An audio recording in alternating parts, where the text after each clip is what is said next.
All right. Hey everybody, thanks for watching. Dominic from our golf school is on the camera. Pan around, Dominic, and show everybody. Give a wave, everyone. All right. Even Johnson. So we're here at the golf school at the Grand in San Diego, having a great time. We're in day 2. So Milo, today we've done a lot of flow, a lot of step drill stuff, and now we're going to start to blend in power. Milo, it seems like when we were first talking, we talked about this a lot, like 2 years ago or whenever that was. And a lot of people can get, so the matchup that you kind of want to be good and to show that you've towed the club is to have a low dynamic lofted impact, so this is leaning, but the delivery be shallow. Yeah. So some people can get a low dynamic lofted impact, but their delivery is like steep like this, their angle attack. Yeah. Well, that's how they get the low dynamic loft, is Right. by making the club come in Right. steep. So it's like, oh look, videotape that, I got shaft lean. It's like, okay, but and then some people can get a shallow attack, but then it kind of stands up. So show that, shallow, and it kind of stands through there. Right, exactly. But the magic spin loft combo that we're talking about that really gives those pinch shots that you have on every shot you hit is a lower dynamic loft with a shallow delivery. That's the thing that's really hard for people to do simultaneously. So we have a little setup here. This is like really just for visualization purposes more than anything. Milo has a 7-iron. But if we're talking about, especially when we're talking about step drills and being open and stuff, what are the keys to being able to have a shallow delivery with a low dynamic loft? So we're taking loft off the club, but you're delivering it nice and shallow through the ball. So the keys are, you're not applying a lot of downward force with your hands this way. It's more created by your rotation. And there's not a lot of this uncoupling. Yeah. This motion, it's driven by that. So everybody hold your club upside down for a second just so you can feel this. Okay? You got about a fist apart and just go like this. That coupling. So this, to a lot of people, you know, when they're swinging, that feels like you could put some hit into it, Milo. You know, especially if you come from like other things and you're this kind of like punch force, you know, it feels like, oh, I want to swing fast. I go boom, like that. Why is that a bad way to produce speed?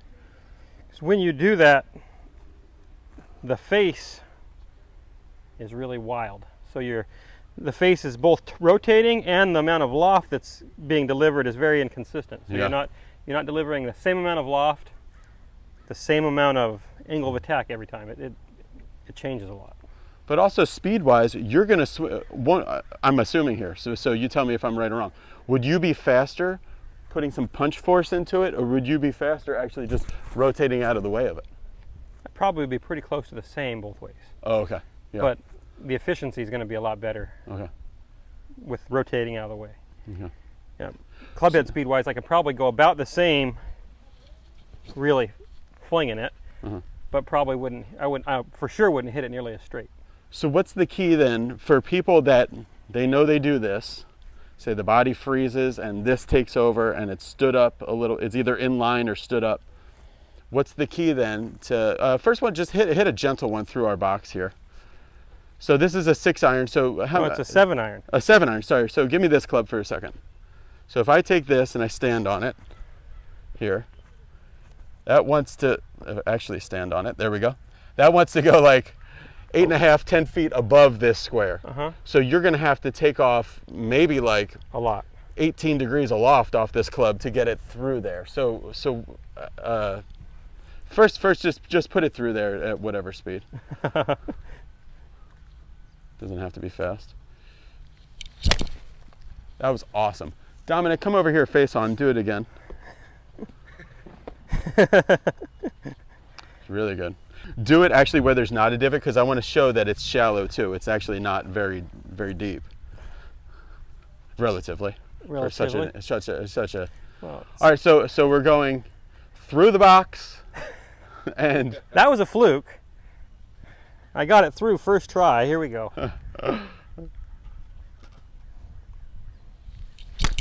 Oh my gosh.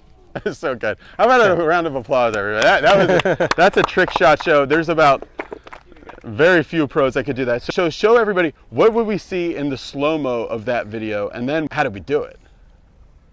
Well, you will see I delivered the club to impact with quite a lot of retained angle in my right wrist.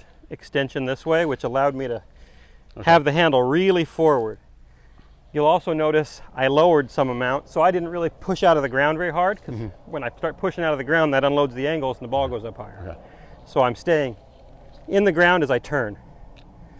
Now you said you retain the angle. Does that mean is like muscular force holding it back, or what was pinning this back to keep that angle retained? It was being pinned by my rotation. So and the combination of me lowering and turning. Okay. So that's holding it.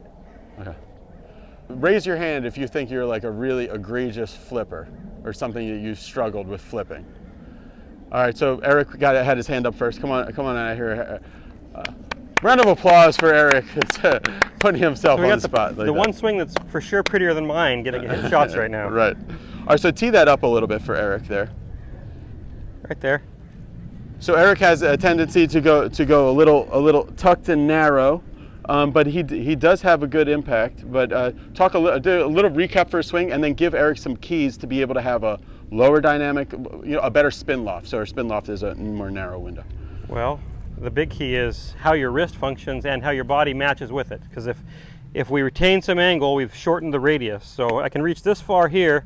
If I retain angle, now you can see how much above the ground I am. So I'm going to have to create some rotation and lowering combined to be able to make that ball go low. So you're going to feel like you're squishing into the ground and retaining the angle. Okay? More into the ground and stay in the ground longer. Get exaggerated. Ooh, that looked good. Good. Let's see you hit one through. What club do you have? Wow, 7. Okay. Yeah, so maybe go like 70% speed. Less speed will. Hey, round of applause. That was good. Got it through. That was good. Can you go faster? Probably gonna hit the board, but That's okay if you hit it. You can hit it and break it. Yep, we don't mind. That just shortens the demo. Yeah, right. do you have your same stance that you normally would, or It was a little narrower. Question about Try to keep stance, a little more narrow. wrist ankle right here and like the lower end? Yeah, you're going to feel like, swing it back there again. You're going to feel like this is like that. Okay. So it's Eric, it's the lowering and then the getting out of the way of it that pins it back and lowers the loft. It's not you're holding. Ooh, that looked good. Little speed here. Oh, so good. Oh, you did it. Nice shot. Wow, that was really good. Impressive. Recap here, Milo, for us. So if somebody's, even if they're not trying to do something extreme like this, okay? They're not trying to, you guys are literally taking off like 20 degrees aloft at your club to be able to do this. Something crazy. Or 25 or something. How many degrees of an iron are we delofting? I think John Rahm delofts at 18. How many degrees A lot of are, it depends on the club you're hitting. Yeah, so a mid-iron. A middle iron, you're probably delofting, good players, probably 10 to 15. Right. Wedges, probably like 18. Okay. Long irons, less. But so we're trying to do it less, but the point remains, like, talk about like, okay, in an actual swing, not like a crazy punch shot. What do we do? So with a long iron, you're probably delofting at 6 or 7. With a middle iron, I probably like around 11. Yeah. And your wedges, 15-ish. But it's the same thing. It's this feeling of it being, we're getting lower and we're having it, we're towing it with our. The standard shot, professionals are doing some amount of this. You know, this is what you just had me hit here would be like a stinger. Yeah. But so hit another one for us, Milo. But this time I wanted to go through this field goal area here, so a more regular. So a little higher. Yep. Yeah, quite a bit higher. Just anywhere up here. Okay. In this window here. And give us a couple practice swings and talk us through what people should be feeling. Yeah. So what I'm feeling there is I'm still feeling like as I transition, I'm transitioning into the ground and I'm rotating out of my own way. And that's really as complicated as it is for me. I'm just falling down into the ground, and as I fall, I turn. And that should Oh, so good. launch a little bit more normal. Where's your chest pointing at impact? My chest at impact? Yeah, like you see where you have the microphone there? Where's that pointed? Oh, Probably about there. there. And where's most flippers, where is it pointed? Back there. Yeah. Behind it. Yeah, right. Do one more for us, face on here, and then.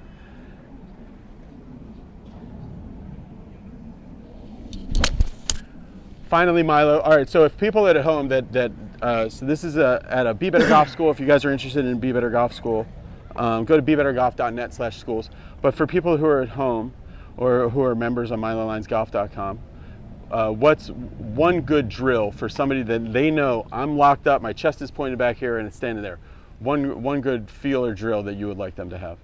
A really good feel is to, when we've done this before, Yeah. feel like the shaft is parallel to your chest. Oh, like that. All the way to impact. 11. Yeah. So you're never letting we're not letting the shaft pass you. Yeah. Like this. It's staying Right. parallel to your chest. And we're keeping it parallel to our chest with pivot power, not with muscular holding power. Yeah. Right. You might, when you're starting off and you're going slow, you can hold it a little bit. There's some holding. Yeah. Like this. Yeah. And then gradually you're going to start letting it go, but we want to make sure it feels like it's staying there Okay. into the ball. Okay, I want Michael, come out here, grab your club, come out here. So just because we're going to fan out as a group and everybody's going to do this parallel lines drill. And so I want you to have Michael do it and the right way for everybody to see, and then we're going to fan out doing this. Okay. Okay, so here's what you're going to feel. Swing it back halfway. So give me a nice little turn, let your wrist set. So keep that connected. Halfway is about like that. Now from here, I want you to feel like the shaft stays right where it's at relative to your body, and you just go. You're going to deliver the club like this. Feel what that feels like? And then you're going to stop it right about there. And so just hit me a little chip shot. So the shaft at your chest stays parallel. Oh, that looked good. That's pretty good. And you're just going to chip it out there, 20, 30 yards. Oh, applause for that. That was That's very pretty good. See your ball flight come down Yep. nice and low? 20, 30 That was yards, nice. ball went 70. Yeah. that is a classic golf school move. But that was really good. All right, guys, so fan out and do that. Milo, Ed, and I will walk down and see that you're doing it. You're welcome to try to smash through our thing here as well. Okay. Thanks for watching, guys. If you're interested in Be Better Golf School, go to bebettergolf.net/school. You'll see stuff about that. If you can't come to a school, or even if you can, go to MiloLinesGolf.com and become a member.